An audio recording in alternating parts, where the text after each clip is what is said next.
Greetings. I am your host, Glen Alex, and you are watching The Glen Alex Show live on the Bold Brave TV network. Each episode of The Glen Alex Show focuses on a different aspect of health because you are a whole person and all of you matters. And without total health, it really doesn't matter. And I am on a mission to help you be joyful, connected, confident, and complete the life experience we call wealth, WELLTH, which is health plus other riches. And just think about it for a second. If more people on this planet were living in total health or even in pursuit of it, there would be no isms, there would be no wars, there would be safety and love for all of us.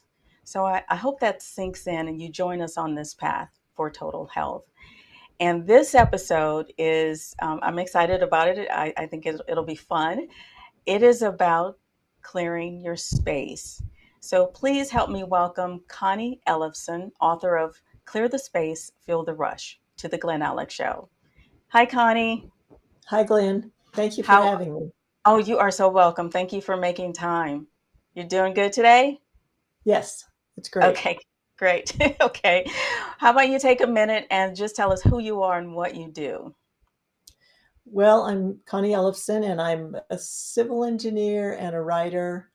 I've always been interested in energy conservation, and the latest book I wrote is about conserving your own energy by decluttering stuff that drags you down. And Okay. I'm sorry. Go ahead. no, that was all I had for the moment. Okay. Okay.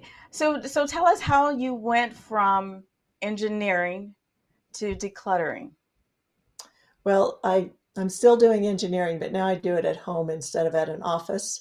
I Okay. was I was laid off 4 times in 6 years after 9/11 in the Mm. following few years. So I thought it might be time for a new career. And I realized that I enjoyed tidying up my desk and putting everything away when a project was done, even more than the work, a lot more. So I thought I would try professional organizing. I'd also grown up moving every 6 months to a year when I was a child with my dad's work. So I learned to travel light. But then when I grew up and had my own family, we moved at one point, just 5 years after I left college, with everything I owned in my car. We moved, and it took me and five big guys 4.5 hours to load the giant moving van. Wow. So I'm like, what happened?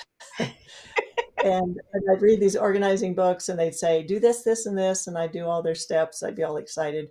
But then I'd always stop before I finished the project. So eventually I realized there's not just your stuff clutter, there's things going on in your mind, mental Mm-hmm. and emotional clutter that slows you down. And in fact, it's probably much bigger than the clutter.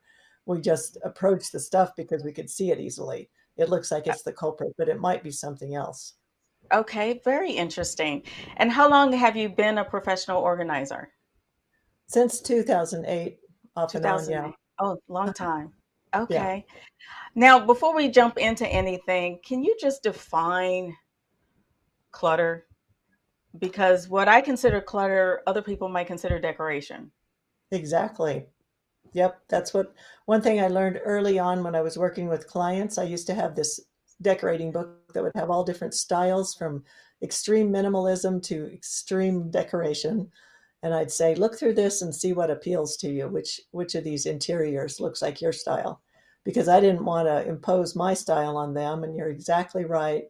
What one person calls clutter is completely different from what another person does. We also have no idea why people hold on to certain things and why they keep other things and value them. So my my catchphrase on my card, my business card, was non-judgmental organizing and decluttering. So clutter is whatever holds you back from doing the things you'd really like to do. It could be emotional clutter. I also talk in my book about physical clutter, and I can say more about that. But if your body is sluggish because you're not eating very well, or you've maybe haven't gotten enough exercise lately, then it makes it really hard to approach your decluttering project of your stuff. I think in a Okay. way we want to get our environment pared down. So it's kind of about the stuff, but we can go at it from different directions. We can start with Okay. physical decluttering or emotional. Okay. Well, for now, how let's focus on the environment, the immediate environment, someone's home, someone's office. Just to keep it simple, because if we do bring in too many Right. elements at one time, people get lost or they get distracted. Yeah, Um, exactly. so, in terms of the immediate environment, are Well, you saying well, that clutter is? Are you saying that clutter is specific to the individual? hmm yeah, that's right. Okay. And I've heard it said that when you're completely organized, the best you could be, then you don't have to move more than one item to get to something that you want that might be behind it. So if you look Okay. at it that way, then a lot of us have way more stuff than it's really practical to get organized. And so that's just a goal to work towards. The feng shui people say when you're done with your organizing and you're downsizing, you're decluttering, you should leave maybe a quarter to a third of the space open, whether it's on a shelf or in a closet. And that leaves room for more good things to come into your life. They may not be tangible, they might just be more adventure or more love or whatever. But make that a goal too, to leave some open space. Okay. Okay. I like that. Enough space to only have to move one thing to get to what you want. Right. That's Yeah. pretty simple. It's an interesting challenge. And Yeah. it ties into how much time we spend. They estimate that Americans may spend 55 minutes a day looking for stuff that they can't find, or that's like 6 hours a week. And that you think, well, that sounds like overdoing it. But if you think about, well, I need to change out the batteries in the smoke detector, but I have to get the ladder, and there's a bunch of stuff in front of the ladder, and maybe I'll just Hmm. do it later. And you go through that 5 or 6 times during the day because you keep thinking, yeah, I need to change those batteries or whatever. So it's all the time you think that you spend resisting it too, resisting You know, going and do that thing. you know what? That's really interesting because 6 hours is big, I know. especially these days when life is so fast paced. And I have a lot of clients who say I don't have time. Well, if they're spending time going through clutter instead of getting rid of clutter, then Uh-huh. that explains a lot of the time consumption. Exactly. Yes, I know one of our favorite authors in organizing, Miss Marie Kondo, says you'll probably have to get rid of 60 to 90% of your stuff. And that seems difficult for most of us, but it does put it into perspective when you think about only having to move a few items around in your environment versus dozens every day. And I just it's when I work with somebody, I don't focus on the piles of stuff right away. I focus on how they want to spend their time in their homes or out of their homes if they just want to have like army barracks minimalism in their house so that they're free to go on adventures whenever they want. They don't have to feel like, oh, I need to get to stuff back at the house. So that stuff is holding you back from the life Okay. that you want. Okay. So Okay. I use that. I say, your dreams will pull you forward faster than you should do this. So having a goal in front of you for how you'd like to spend your time. If you have a favorite hobby that takes a dedicated space, you could set things up so you can get to that hobby easily. And if you think about that 6 hours and you get everything decluttered in your whole house, get your whole house organized, it may take several months or whatever to do all that, then how would you spend that 6 hours if you had it all at once because you've organized everything? And That's a great that's a question. huge chunk of time for anybody to have free during the week. Absolutely. Absolutely. That's big. Now, I Mhm, find it interesting that you mentioned feng shui mhm, because I came across feng shui a long time ago, which helped me start organizing my space and only having the things that are aesthetically pleasing. When I look at them, I welcome them. I experience joy, warmth, love, etc. uh-huh, Anything that those sharp corners that I run into or these piles over here that I just go, ugh, I try to get rid of. So Hmm. I feng shui was my introduction to clearing the space a long Great. time ago. So yeah, Hmm. I think it's great. Hmm. Yeah, they talk about the energy that's stuck in, like, all the feng shui principles are around keeping energy moving around your space and your home Hmm. and where, or even your office. So it's what allows you to be flexible and free flowing yourself. I realized as I was finishing up this book, that buzz you get when you declutter a closet or even a Yes. drawer or something. It's just like you feel kind of exhilarated. That's Yes. that's endorphins going through your body. So I like to say that when you clear the space, the feng shui energy that's in your environment is also brought up in your body. So that's what makes you Okay. feel so good. Okay. And Is that the brush you mentioned? the rush, yes, Yes. exactly. Okay. Yeah, the rush Okay. is a big part of my book. Yeah, I absolutely find that when I clean out a closet and get rid of stuff that I don't use, it does, I feel lighter Mhm. in my Oh yeah, person. yeah, it's great. And the same thing happens when I'm sure you've heard that if someone goes for a walk or a run for half an hour, they start feeling kind of buzzed a little bit. That's the same thing. It's endorphins. It may Okay. be also a combination of dopamine, serotonin, and endorphins, but I just call it endorphins to keep it simple. And that's the same chemical that's released when you eat some spicy food, and your brain thinks, "Oh, she's getting burned. I better give some pain-killing chemicals." So Oh, is it's that why I like spicy food so much? exactly, yeah. A few minutes later, you're going, "That's some good chili," or whatever. So And my spicy food is making me high, is what you're saying. exactly, exactly. All right, that's a high I love. I love. Yes. Okay. All right. Well, this seems like a good place to stop. So we'll stop here for a quick break. Okay. And when Connie and I come back, we will have more on decluttering and clearing the space. I'm Glen Alex, and you are watching The Glen Alex Show live on the Bold Brave TV network. So stay tuned, and we'll be right back. We are back. I'm Glen Alex, and this is The Glen Alex Show live on the Bold Brave TV network. Here with Connie Ellefson, author of Clear the Space, Feel the Rush, discussing how letting go of things that hold you back can enhance your life. Welcome back, Connie. Thank you. Thank you, Glenn. Okay, you're welcome. Now, in your work, is there one or two reasons, main reasons, that people hold on to stuff? There's as many reasons as there are people, but I tried Okay, to I tried to in my book I listed 8 or 9 or something, different motivations that people have for holding on to stuff, and then other motivations that might talk you into letting go of them. So yeah, each person is unique.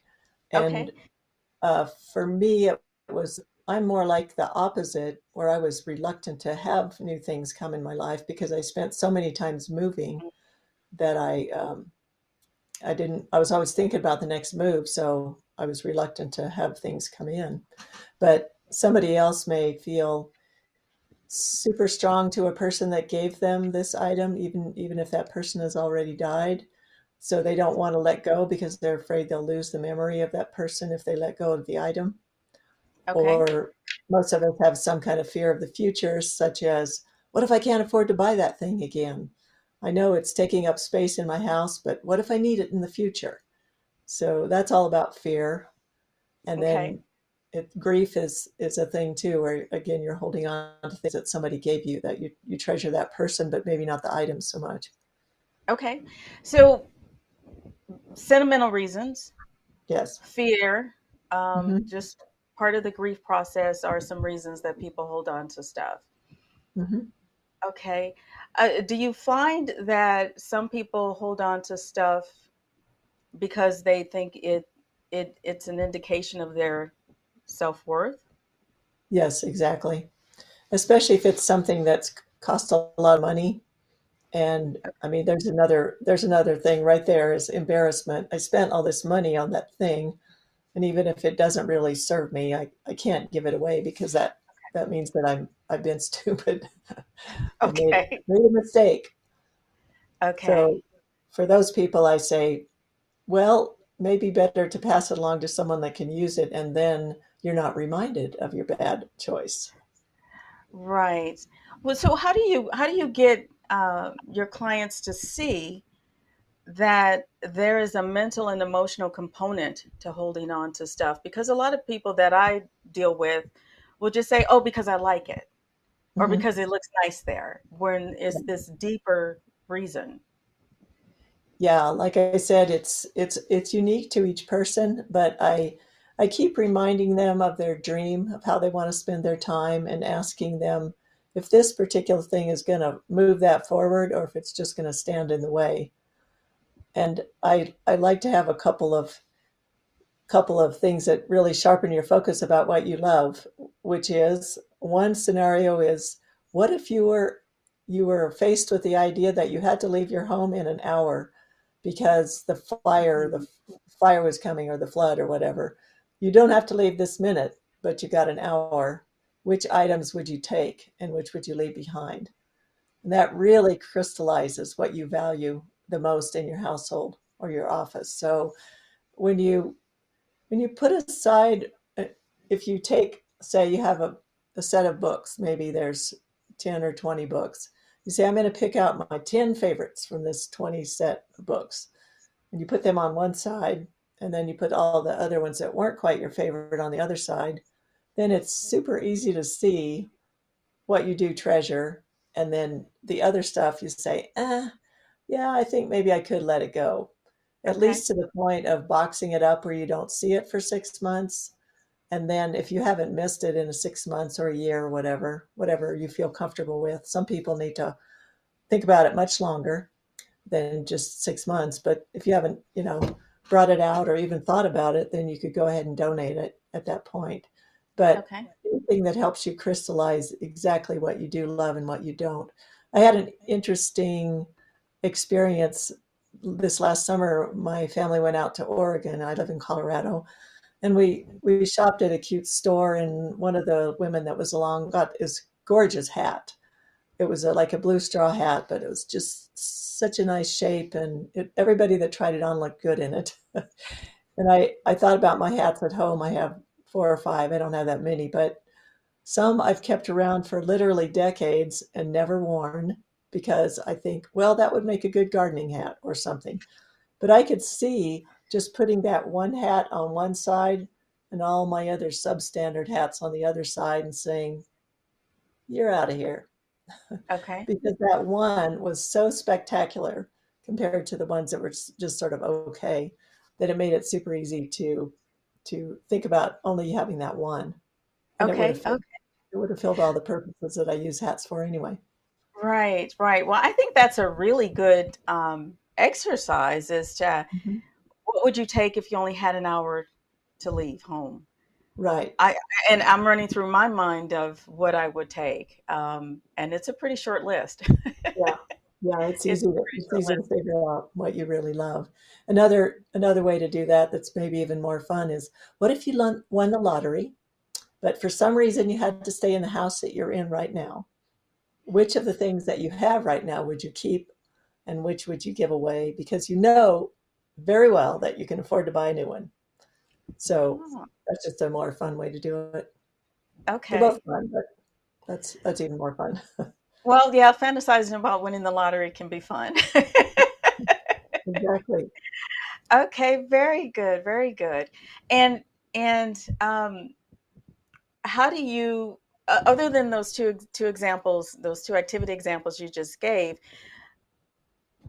how quickly do people come to moving through the difficulty of letting go?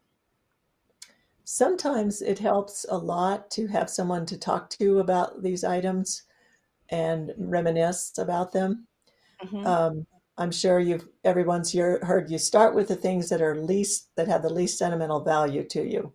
It might be really easy to go through a junk drawer or something, and you'd save your family photographs for the last, or your clothes or whatever you treasure the most.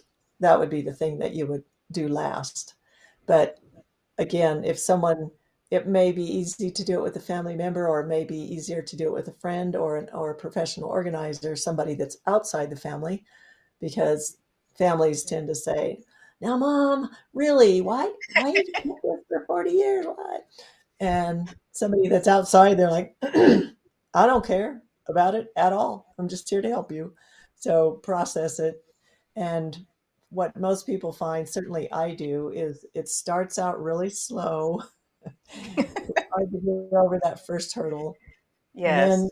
and then you start feeling the rush, and it starts to feel so good that you just accelerate faster and Okay. faster. So it becomes easier, and it's your life already feels a little bit better when you just give away that first bag full of donations or whatever. It Hmm. feels awesome.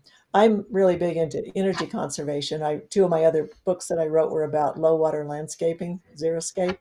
So I've always been careful about energy. So I like to say, if I have something that I kind of like, but it's been on the shelf for 5 years and I've never used it, all the energy that went into producing that item is just stuck and it's wasted, basically, because I'm not using the thing. And I donate it to a charity shop and someone else takes it home and they put it to use, then voila, all that energy is reborn. Yes. And Well, and that that's makes a me happy. great option for getting rid of stuff is to donate it instead Mhm. of just throw it away. I mean, if it's tattered and torn, probably throwing it away is best. Yet there's Right. that option because there are other people who could use it. So I do have another question. In addition to the mental and emotional benefits of decluttering, what about the actual tangible benefits of decluttering from what are some of the things that stuff attracts in the physical environment like dust that could be problematic? Yes, well, it's easy to see the extreme with someone who does hoarding. They may have mice or other pests running through their collection Sorry of I asked. items.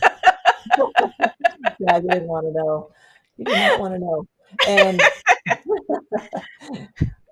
I mean, you don't have to be a hoarder to have mice around. I live next to a green belt, so it's been kind of an interesting challenge. But I learned that if there's electronic repellents that you just plug into an outlet, and they put, so you don't hear the sound, but the mice do, and they stay away. They stay out of the area.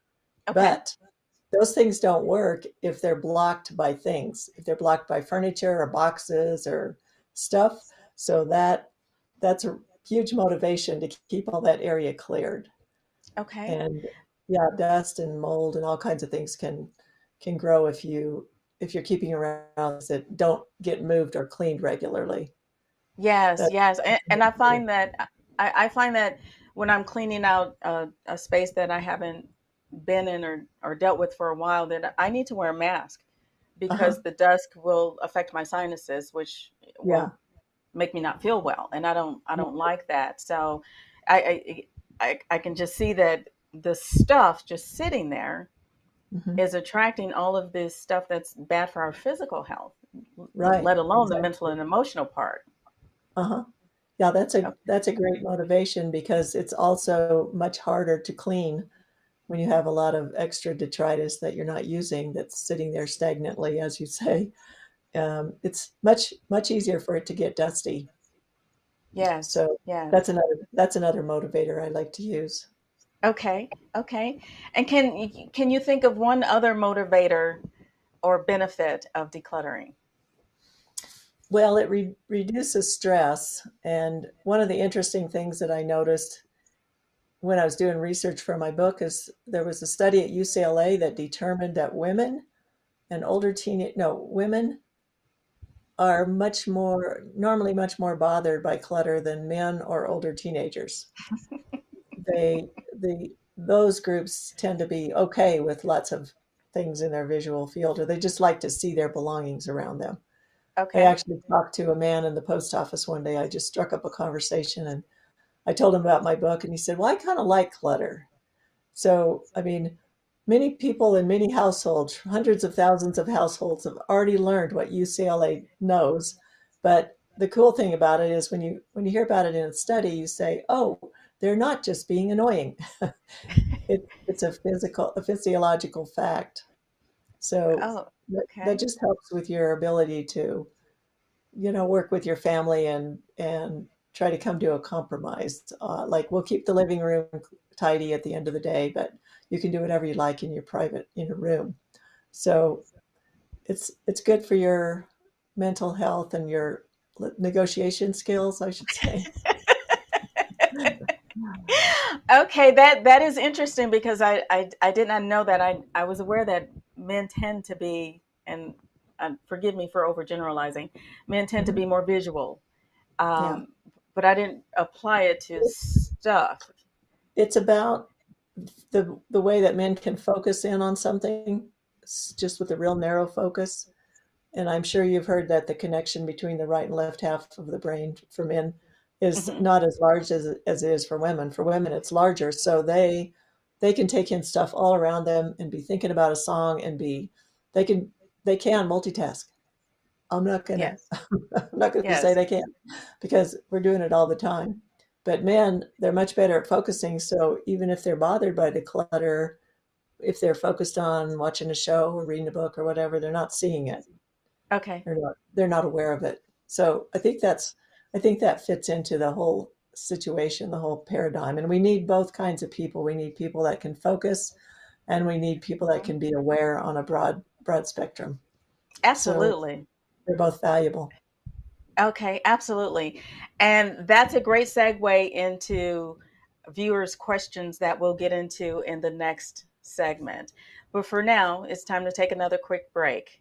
So, when Connie and I return, we will tackle viewer questions about decluttering. So, this is Glen Alex, and you're watching The Glen Alex Show live on the Bold Brave TV network. Stay tuned, and we'll be right back.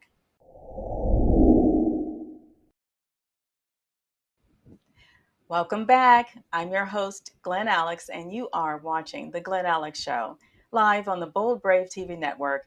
I'm here having a fun conversation with Connie Ellefson, author of Clear the Space, Feel the Rush, talking about decluttering. And we ended the previous segment with Connie sharing a UCLA study about men being more visual and not being as bothered by clutter as women. So, Connie, come on back because we have questions from viewers. And one of the questions is, I think, related to that. Mhm. So, the question is how to help her husband who accumulated stuff before they were married, uh, like duplicate tools, books, boxes full of instruction manuals, and old clothes that he can no longer fit. How can Mhm. she help him let go? Yeah, that's challenging. And the thing is that we have to remember what we consider clutter, they may not. And for men, I believe when they have lots of tools, they like to keep all of them.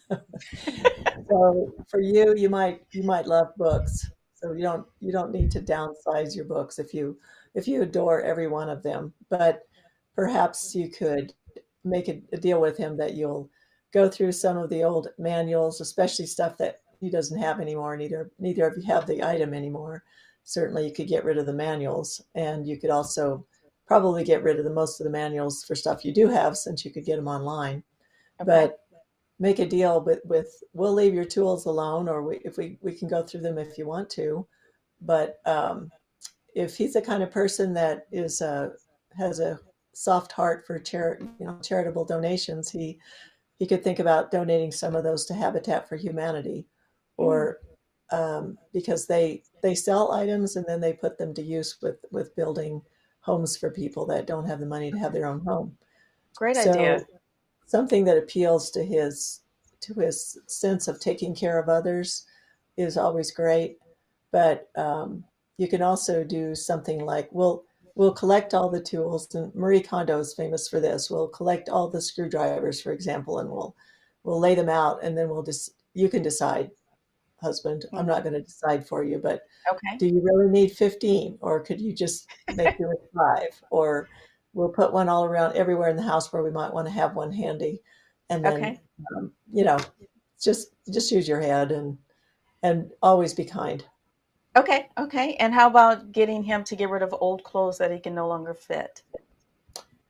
Well, I don't know if he's stubborn about that or not, but I I guess, it just depends on each person where they like having new clothes or not. I did meet a fellow once who was I gave him some of my son's clothes and they were just so boring. And he said, "Yeah, I could get some more use out of those."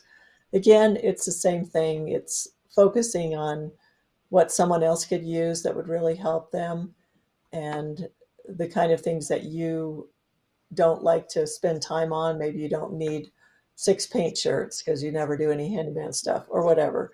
Well, but he It's can't he can't fit these clothes though. He so that means he's oh, not wearing them. He's not using them at all. So, at and all. he's and not willing to let go of them. Well, that's one of the things he's been holding on to. Oh, okay. I Okay. guess So, that's a matter of discussion because you need a lot more information. Why is he holding on to these things? okay. And does he have enough clothes in the current style or that do fit him that he enjoys? Okay. And each person is, like I said, an individual. So I'm sure if you just talk and listen, a lot of times we'll resist someone else telling you need to get rid of that stuff. But if you just listen to what their reasons are and accept the reason and say, what about, would you like to spend your time not with those things, or throw things out for discussion as opposed to just putting your foot down, Okay. which Okay. never works. Okay. Okay. Great answer. Okay. Now this one is this woman stored her late mother's things in her garage with Hmm. the intent to go through them and discard things that she didn't want.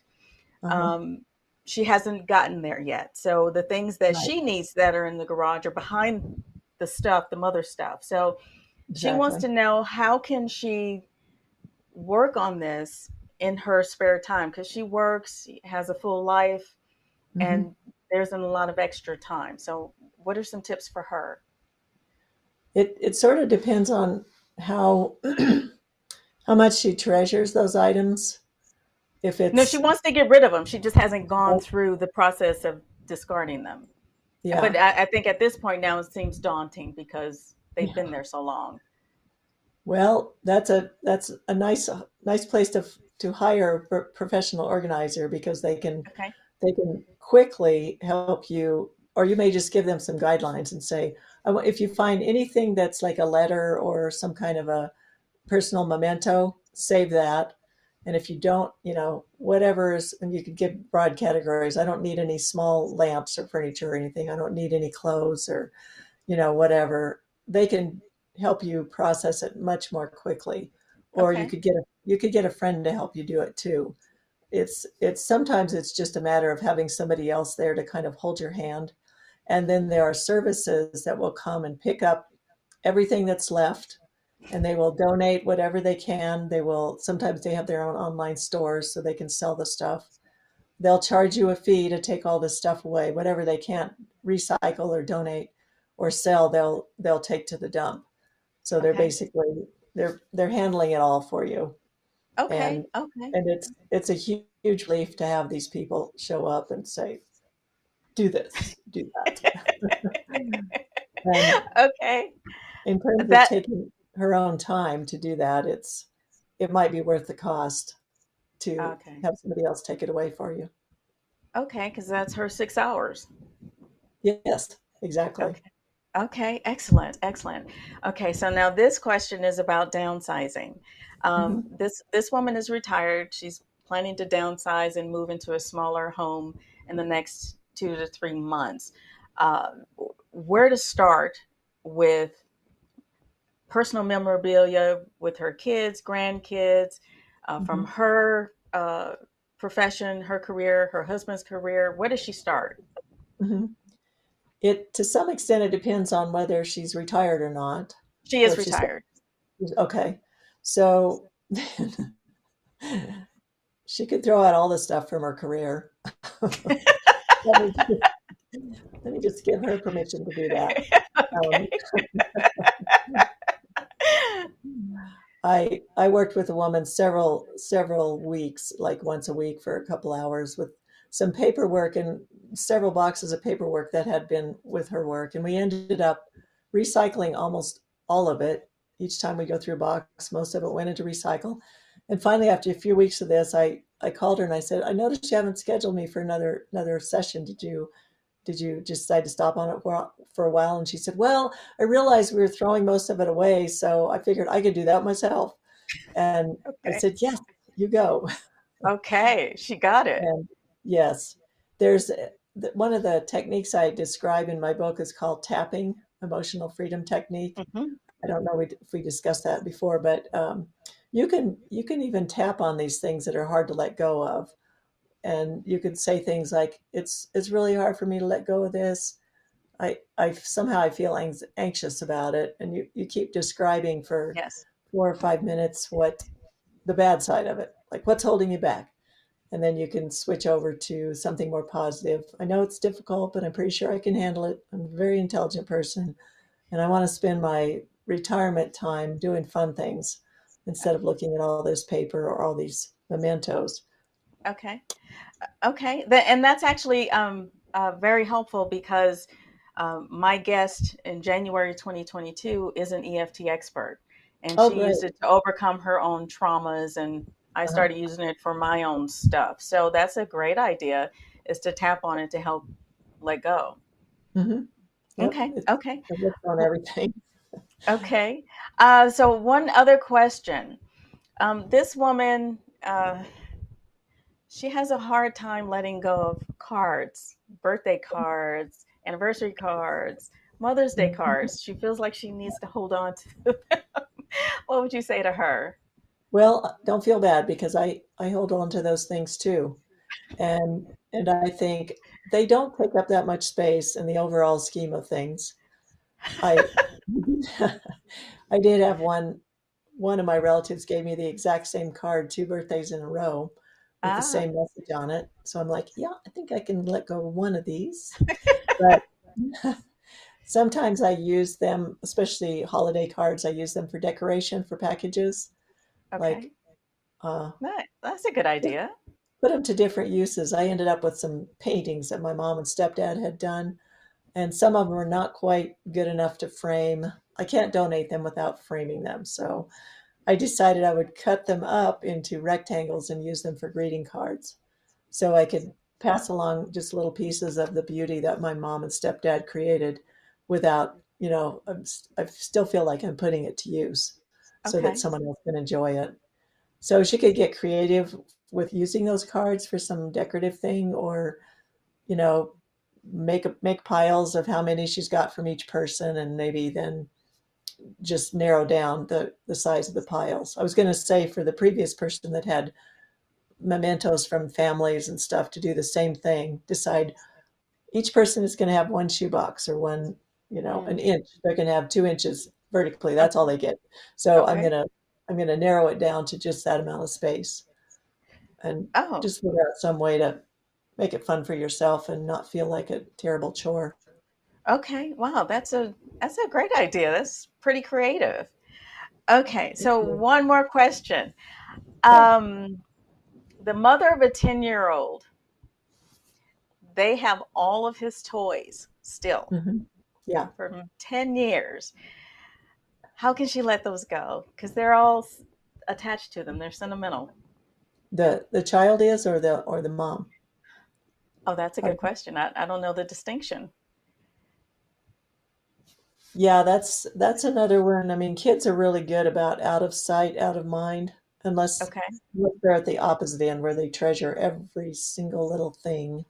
But let's just face it, it's a skill that you need to learn as you're growing up, or your life is going to be. I heard this wonderful line recently from another author. She said, you need to get some help with moving that stuff if you're not getting it done yourself, because your life is being hampered by inanimate objects. And I thought that really sums it up. Inanimate objects. So Okay.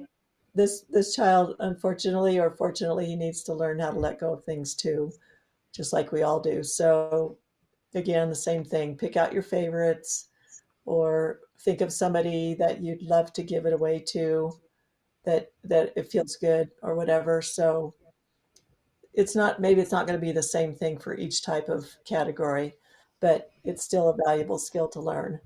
Okay. Okay. All right. Very good. Well, thank you for those very poignant and good and creative answers. I like them. I like them a lot. Now, for all of those questions, for all of those questions, do you want to remind the viewers of how good it'll feel to let stuff go? Yes. Well, I spoke earlier about the exercise, that you feel that the endorphin rush, or and when Yes. you declutter, you definitely feel it. And then sometimes it looks like we just have a little bit of time left. Yeah. So Well, we let's can get stop back here and to then it. we can pick it up in Okay. the next at the beginning of the next segment. Okay. Right. All right. So, wow. I'm Glen Alex, and you're watching the Glen Alex Show here on the Bold Brave TV network. When we return, Connie and I will have more on decluttering, the benefits of decluttering. So stay tuned, and we'll be right back.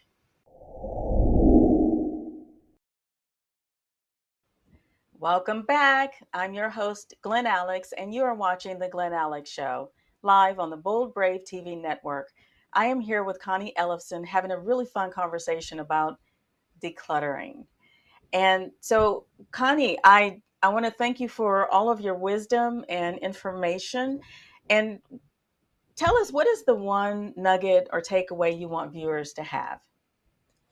To realize that the decluttering, the endorphins you get from decluttering, whether it's your body, mind, or your emotions, that's, you get a rush from getting rid of an emotional block.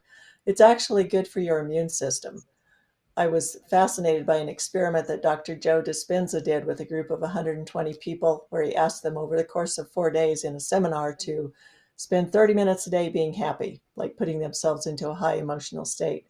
And at the beginning and end of the 4 days, he checked them for immunoglobulin A, which measures your immune system right now and how strong it is. It had gone up Okay. an average of 50% in 4 days from just being happy. Okay. And I'm like, that's endorphins, that's the rush. So the decluttering is a super easy way to improve your immunity. As talk about, bringing your health full circle, the whole person. That's a great way to do it. There's lots of Okay. other ways to do it, but that's a fun way, and it benefits the rest of your life too. Okay. That's awesome. Thank you.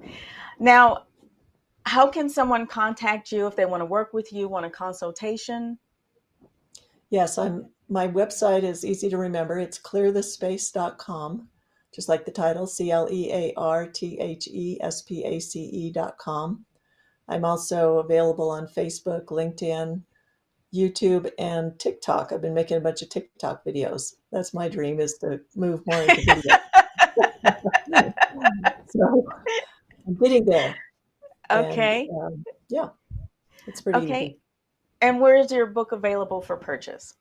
It can be bought through the website if you'd like an autographed copy, or you can also buy it at any of the online bookstores or any of the physical bookstores. You could ask for one to be ordered for you.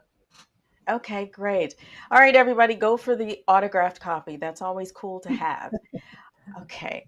Connie, thank you so much for making time to be here and for sharing your wisdom and just for this fun conversation. I really enjoyed it. Well, thank you so much, Glenn. It's been great. Oh, thank you and happy holidays. Thank you. Okay. And thank you for joining us for this episode of The Glen Alex Show. I hope you find the information helpful and enhancing to your overall life experience. Refresh your spirit with a nourishing thought. And what I want you to know is that many people I work with look outside of themselves for validation, for worth, for love, and fill their spaces with stuff, which can become stuff of loneliness, of depression, of anxiety. Because in actuality, self worth comes from within. And the stuff becomes problematic because it's a distraction from your personal truth. Life works from the inside out, and your external life is a reflection of your internal experience. So the more stuff you have, then the more disconnected you can become from validation, from your awareness of your self worth, from authentic love. So declutter to enhance your mental, emotional, and overall health.